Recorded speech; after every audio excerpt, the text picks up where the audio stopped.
जय हिंद दोस्तों। तो दोस्तों कैसे हैं आप सभी? उम्मीद करता हूं बहुत अच्छे होंगे। मैं वेद सिंह आपका स्वागत करता हूं पाथफाइंडर अनअकैडमी पर। तो दोस्तों आज जो मैं टॉपिक लेकर आया हूं आप लोगों के लिए वो है अध्यादेश यानी कि ऑर्डिनेंस। आज हम जानेंगे दोस्तों ऑर्डिनेंस को, आर्टिकल 123 के महत्व को, कि क्यों हमारे संविधान निर्माताओं ने हमारे संविधान में एक ऐसे प्रावधान को, और न केवल एक प्रावधान बल्कि हमारे यहाँ पर आर्टिकल 213 भी है जो राज्यपाल द्वारा अध्यादेश को लगाए जाने के बारे में बताता है। तो दोस्तों क्यों ऐसे प्रावधानों को हमारे संविधान में डाला गया जो सेपरेशन ऑफ पावर्स के सिद्धांत के अगेंस्ट हैं या शक्तियों के पृथक्करण के सिद्धांत के अगेंस्ट हैं? क्या ऐसी जरूरत पड़ेगी संविधान निर्माताओं को? तो दोस्तों इन सब बातों पर आज हम लोग विस्तार से चर्चा करने वाले हैं और हम जानेंगे कि अध्यादेश क्यों है, अध्यादेश क्या है, और इससे जुड़ी हुई जो भी बातें हैं यहाँ पर आप देखिए टॉपिक को। अध्यादेश क्या है, अध्यादेश क्यों है, इसकी अवधि कितनी होती है, क्या ये बहुत लंबे समय तक लागू रहता है या इसकी कुछ समय अवधि होती है? यदि हम बात करें शक्तियों के पृथक्करण के सिद्धांत के खिलाफ है, जैसा कि मैंने अभी आपसे इस शब्द का प्रयोग किया था कि हमारे संविधान निर्माताओं को ऐसी क्या जरूरत पड़ गई कि उन्होंने ऐसे प्रावधान को संविधान में शामिल किया जो शक्तियों के पृथक्करण के सिद्धांत के अगेंस्ट है, यानी कि सेपरेशन ऑफ पावर जो होती है उसकी जो प्रिंसिपल है उसके अगेंस्ट है। तो सेपरेशन ऑफ पावर क्या होती है, शक्तियों के पृथक्करण का सिद्धांत क्या होता है, इसको आपको जानना जरूरी है। और इसको जानने के पहले आपको विधायिका, कार्यपालिका, न्यायपालिका को जानना जरूरी है। इसके बाद दोस्तों अगर हम बात करें हाल के कुछ एग्जाम्पल हम देखेंगे और इसके बाद संबंधित वाद, कुछ एग्जाम्पल हम देखेंगे, कुछ वाद जो कुछ केस आए हैं। जैसे अगर हम बात करें डीसी वादो बनाम बिहार राज्य की बात की जाए, कृष्ण कुमार बनाम बिहार राज्य की बात की जाए, तो इस प्रकार के केस स्टडीज भी हम लोग करने वाले हैं। यदि हम बात करें यहाँ पर समाधान देखेंगे कि इसका क्या समाधान हो सकता है, और अंत में हम देखेंगे दोस्तों यहाँ पर कि अंत यही था, समाधान ही अंत है दोस्तों, है ना। समस्या और समाधान ही तो अंत है। तो आइए शुरू करते हैं। सबसे पहली बात दोस्तों, अध्यादेश क्या है? तो अध्यादेश क्या है तो आप यहां समझिए। सबसे पहले तो डॉक्टर बी आर अम्बेडकर साहब की अगर हम बात करें तो इन्होंने क्या कहा था दोस्तों, तो यहां पर देखिए अध्यादेश जारी करने की प्रक्रिया, अध्यादेश जारी करने की प्रक्रिया राष्ट्रपति को उस परिस्थिति से निपटने में योग्य बनाती है। ये जो रेड शब्द जो दिख रहे हैं आपको, इन पर थोड़ा सा गौर फरमाइएगा। ये कह रहे हैं अध्यादेश जारी करने की प्रक्रिया राष्ट्रपति को उस परिस्थिति से निपटने में योग्य बनाती है जो आकस्मिक व अचानक उत्पन्न होती हैं और संसद के सत्र कार्यरत नहीं होते।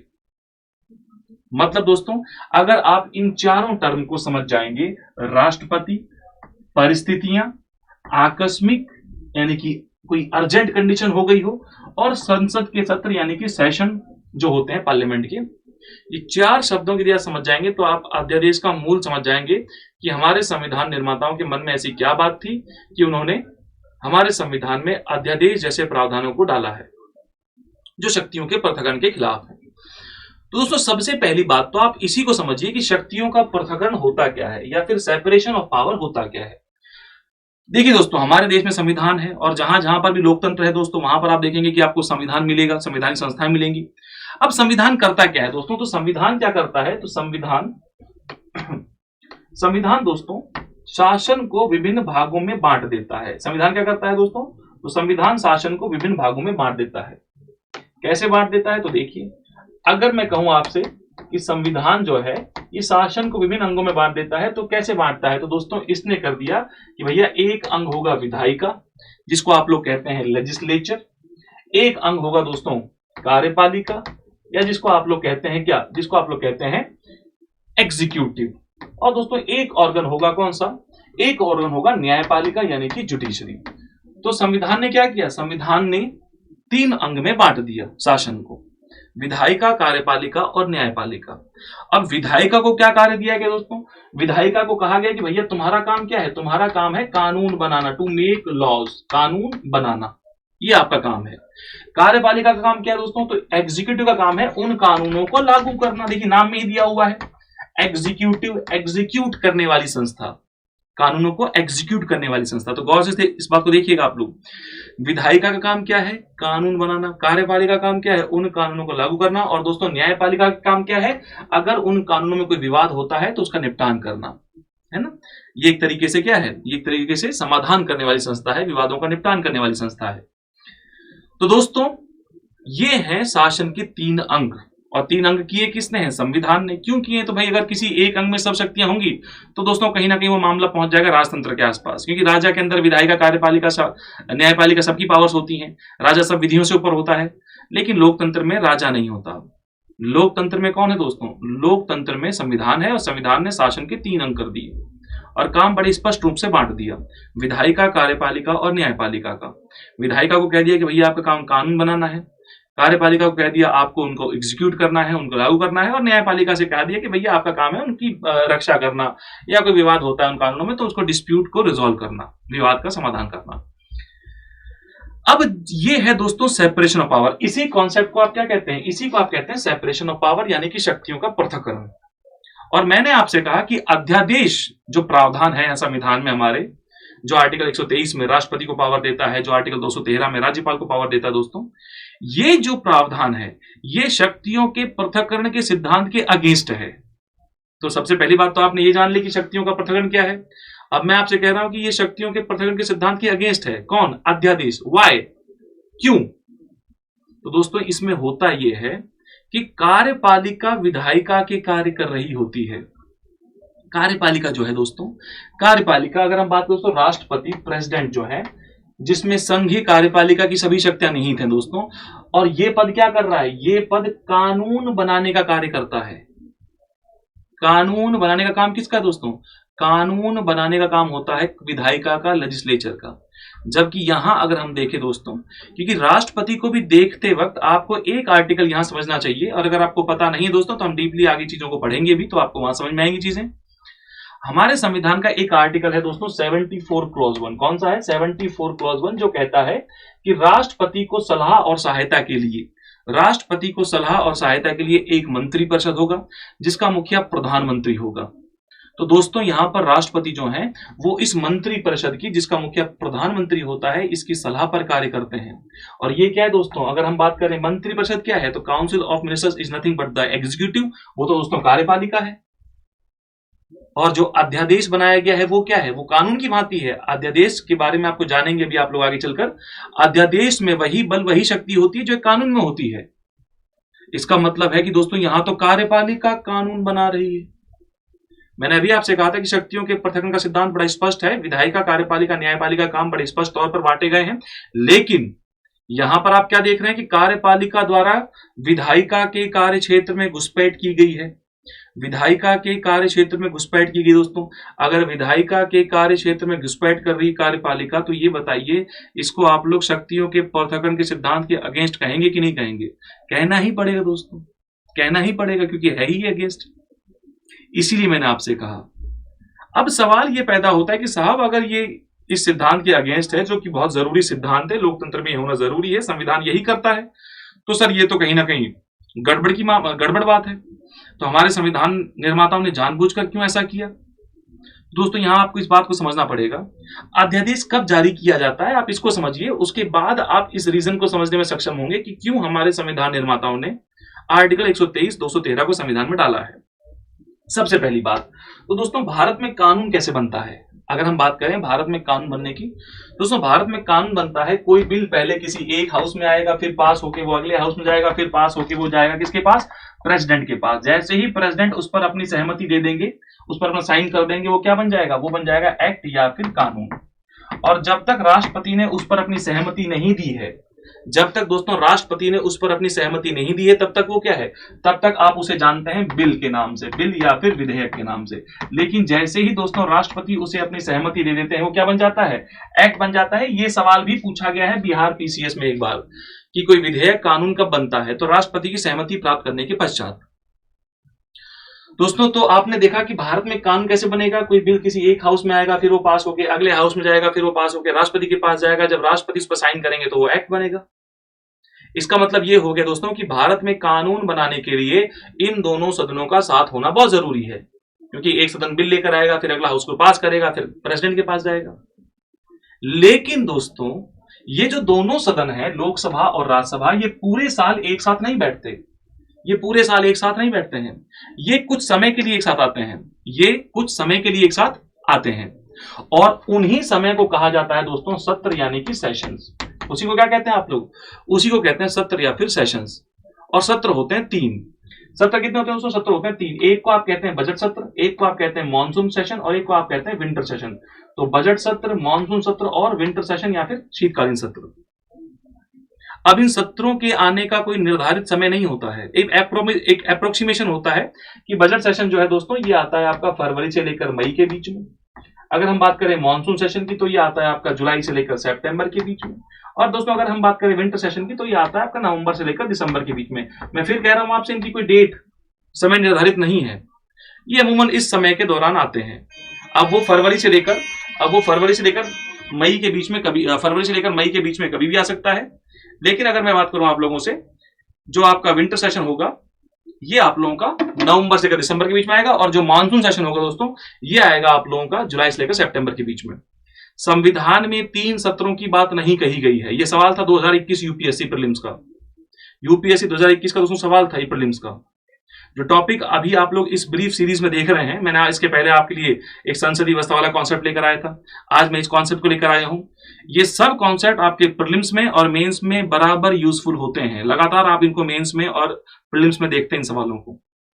तो ऐसा ही एक सवाल 2021 प्रीलिम्स में आया भी था अध्यादेश को लेकर, और मेंस में 2022 में आया था, मेंस पेपर में यूपीएससी के। तो यहां पर दोस्तों संविधान ने 3 सेशंस की बात नहीं करी है, होते 3 सेशंस हैं। संविधान ने तो ये कहा है कि भाई 2 सत्रों के बीच में 6 महीने का गैप नहीं होना चाहिए, 6 महीने से अधिक का गैप नहीं होना चाहिए। इसका मतलब ये हो गया कि कम से कम 1 साल में 2 सत्र तो होने चाहिए, ये संविधान कहता है। लेकिन होते कितने हैं? 3। तो अच्छी बात है दोस्तों की संसद साथ आके बैठेगी, लोकसभा राज्यसभा साथ आके बैठेंगे, तो ऑब्वियस सी बात है देश पर ज्यादा विचार विमर्श किया जाएगा, जनसंख्या पर लोगों के लिए अच्छे कानून बनेंगे, ज्यादा विचार विमर्श होगा। तो अगर हम बात करें 3 सेशंस होते हैं, एक बजट, एक मानसून और एक विंटर सेशन। अब दोस्तों आप इस बात को गहराई से समझिए।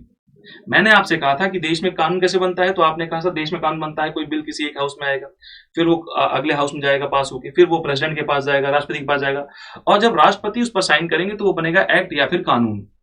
M I clear? और मैंने आपसे कहा कि जो लोकसभा राज्यसभा जो बिल लेकर आते हैं ये दोनों एक साथ हमेशा नहीं बैठते हैं, पूरे साल एक साथ नहीं बैठते हैं, ये कुछ समय के लिए एक साथ आते हैं। और दोस्तों इन्हीं समय को कहा जाता है क्या? इन्हीं समय को कहा जाता है सत्र या फिर सेशंस। और सेशंस होते हैं 3, बजट, मॉनसून और विंटर। कोई निर्धारित समय नहीं है, राष्ट्रपति पर डिपेंड है कि वो कब इसे आहूत करते हैं, कब इसे सत्रावसान करते हैं। अब ये आहूत क्या है, सत्रावसान क्या है, लेमन भाषा में समझ लीजिए। आहूत का मतलब होता है बुलाना और सत्रावसान का मतलब होता है खत्म करना। Am I clear? तो दोस्तों यहां पर निर्धारित समय नहीं है इसका, बस एक अप्रोक्सीमेशन है कि इसके इसके बीच में आएंगे। तो दोस्तों क्या मैं ये मान लूं कि भारत में कानून इन सेशंस के बीच में ही बनने वाले हैं? भाई क्योंकि आप ही ने कहा भी कि सर लोकसभा राज्यसभा से कोई बिल पास होगा तब वो प्रेसिडेंट के पास जाएगा, प्रेसिडेंट साइन करेंगे तो एक्ट बनेगा। इसका मतलब तो सर लोकसभा राज्यसभा का होना बहुत जरूरी है कोई कानून बनाने के लिए, एक्ट बनाने के लिए। लेकिन लोकसभा राज्यसभा पूरे साल एक साथ नहीं बैठते हैं, वो तो कुछ समय के लिए आते हैं, उन्हीं को आप सत्र कहते हैं। तो क्या हम इस बात को ऐसे निचोड़ के रूप में ले सकते हैं कि भारत में कानून बनेंगे कब? जब सत्र होंगे। भारत में कानून कब बनेंगे दोस्तों? भारत में कानून तब बनेंगे जब सत्र होंगे। यही मतलब हुआ इसका। तो या तो फरवरी से लेकर मई के बीच में हो कानून बनेगा भारत में, या जुलाई से लेकर सितंबर के बीच में बनेगा, या नवंबर से लेकर दिसंबर के बीच में बनेगा। यही तो होगा मतलब। लेकिन मान लीजिए दोस्तों इनके बीच में कोई ऐसी परिस्थिति आ जाए, कोई ऐसी अर्जेंट कंडीशन आ जाए, कोई ऐसी अचानक स्थिति उत्पन्न हो जाए, या कोई ऐसी एक तरीके से आकस्मिक परिस्थिति सामने आ जाए, तो क्या हमें सत्रों का वेट करना है? क्या हमें लोकसभा राज्यसभा के साथ आकर बैठने का वेट करना है? क्या उनके आने के पश्चात ही हम कानून बनाएंगे देश के लिए? तो आप कहेंगे नहीं सर ऐसा तो नहीं होना चाहिए, कोई ना कोई तो उपचार किया गया होगा संविधान में। तो वो कोई ना कोई उपचार कोई और नहीं, वही है दोस्तों आर्टिकल 123 के तहत किया गया उपचार, जिसे आप कहते हैं अध्यादेश। क्या कहते हैं इसे आप? अध्यादेश। ये तब के लिए है जब सत्र नहीं चल रहे हैं, क्योंकि नॉर्मल बात है भाई सत्र चल रहे हैं तो काम किसका है कानून बनाना? विधायिका का, वो बनाएगी अपना, ये विधायिका वो बनाएगी। लेकिन अध्यादेश कब जारी किया जाएगा? जब दोस्तों लोकसभा राज्यसभा नहीं है, मतलब सत्र नहीं चल रहे हैं, तब अध्यादेश राष्ट्रपति जारी कर सकते हैं अंडर आर्टिकल 123। और दोस्तों राष्ट्रपति उन्हीं विषयों पर यानी कि उन्हीं सब्जेक्ट पर अध्यादेश जारी करेंगे जिन पर संसद को, जिन पर किसको? जिन पर संसद को यानी कि पार्लियामेंट को कानून बनाने का अधिकार प्राप्त है। ठीक इसी प्रकार दोस्तों राज्यपाल को 213 आर्टिकल पावर देता है कि वे अध्यादेश जारी कर सकते हैं, और राज्यपाल अध्यादेश जारी करते हैं उन विषयों पर जिन पर दोस्तों राज्य की विधायिका को कानून बनाने का अधिकार प्राप्त है। ये सब बातें आप लोगों के यहां पर भी दी हुई हैं। अब मुझे पूरा भरोसा है कि आप लोगों के 4 टर्म समझ में आ गए होंगे। ये जो 4 बातें आपने देखी, जो चार शब्द इनको एक तरीके से हाईलाइट किया गया है रेड मार्कर से, राष्ट्रपति, परिस्थिति, आकस्मिक, सत्र नहीं हो, संसद के सत्र नहीं हो। अब पूरी कहानी समझने के बाद अब मुझे पूरा भरोसा है कि आपको इन चारों शब्दों का महत्व समझ में आ गया होगा, और क्यों डॉक्टर बी आर अम्बेडकर ने इनका जिक्र किया आपको ये बात भी समझ में आ गई होगी। आइए देखते हैं आगे बात। दोस्तों अगली बात यही है, अध्यादेश क्या है, जो मैंने आपको समझाया। अस्थायी कानून, अस्थायी कानून जो कुछ परिस्थितियों में राष्ट्रपति या राज्यपाल द्वारा प्रख्यापित जारी किए जाते हैं, बनाए जाते हैं। अब राष्ट्रपति करते हैं कब? अंडर आर्टिकल 123, वही आकस्मिक परिस्थिति, या फिर अगर हम बात करें अर्जेंट कंडीशन, कोई आकस्मिक है, कोई अचानक उत्पन्न हुई परिस्थिति है। और अगर हम बात करें दोस्तों राज्यपाल की, तो राज्यपाल के लिए आर्टिकल 213 है। उनका संसद या राज्य विधानसभाओं द्वारा पारित अधिनियमों के समान महत्व है। मैंने आपसे क्या कहा, जो अध्यादेश होता है दोस्तों, अध्यादेश में वही शक्ति और वही बल होता है जो कि विधायिका द्वारा बनाए गए कानून में होता है। अब वो चाहे संसद बनाए, अगर राज्य की बात कर रहे हैं तो राज्य की विधायिका बनाए, 19-20 का फर्क नहीं होता है, बराबर पावर रखता है, बराबर फोर्स रखता है as an act made by the parliament और स्टेट लेजिस्लेचर। अगली बात करते हैं दोस्तों, तो यहां पर अगर हम बात करें यहां संवैधानिक प्रावधान की, वही सब बातें दोस्तों आर्टिकल 123 और 213।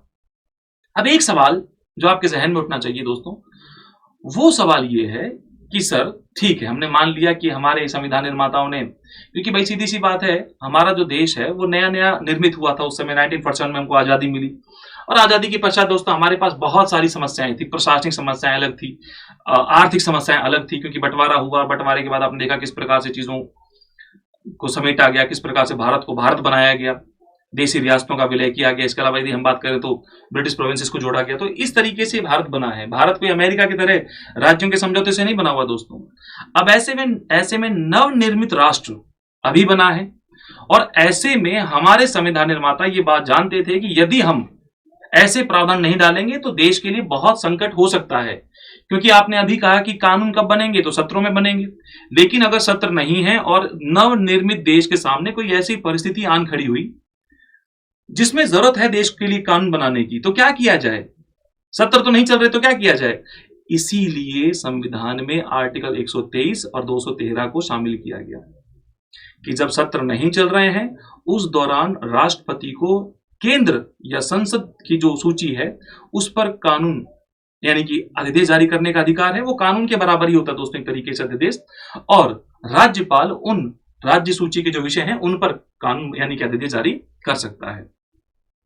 अब एक सवाल आपके दिमाग में यह आएगा कि चलो सर ठीक है, हमने मान लिया कि ये यूजफुल है, इसके कुछ प्रावधान है, सही प्रावधान है तो वैसे ये एक तरीके से सेपरेशन ऑफ पावर्स के अगेंस्ट है, तो ये शक्तियों के पृथक्करण के सिद्धांत के अगेंस्ट, लेकिन सर हम मान लेते हैं कि जरूरी था और जरूरी है। वैसी बात है, लॉजिकल है दोस्तों, रेशनल बात है, ये तो होना भी चाहिए ऐसा कोई प्रावधान, क्योंकि हमेशा तो सत्र नहीं चल रहा होता।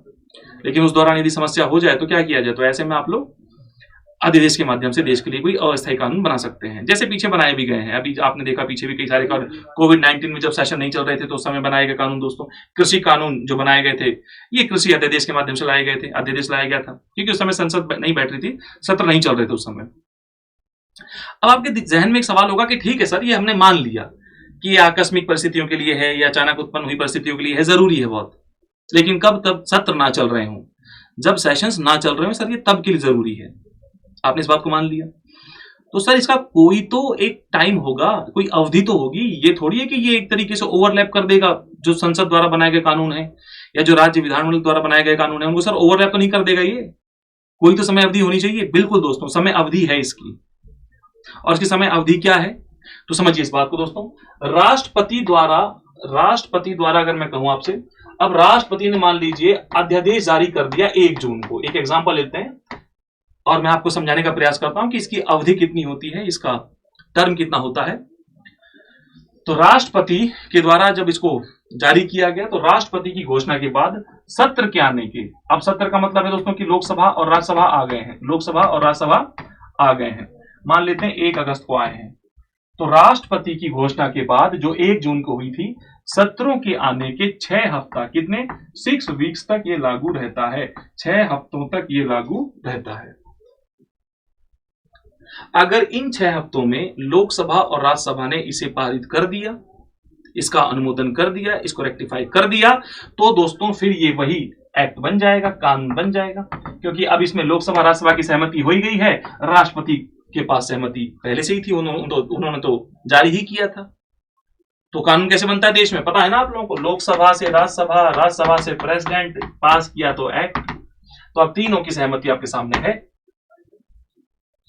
तो राष्ट्रपति की घोषणा के बाद सत्र के आने मतलब है लोकसभा राज्यसभा का साथ आना, सत्र के आने के 6 हफ्ते तक ये लागू रहता है। यदि 6 हफ्ते में दोनों सदनों ने इसका अनुमोदन कर दिया, इसे पास कर दिया, तो ये एक्ट बन जाएगा।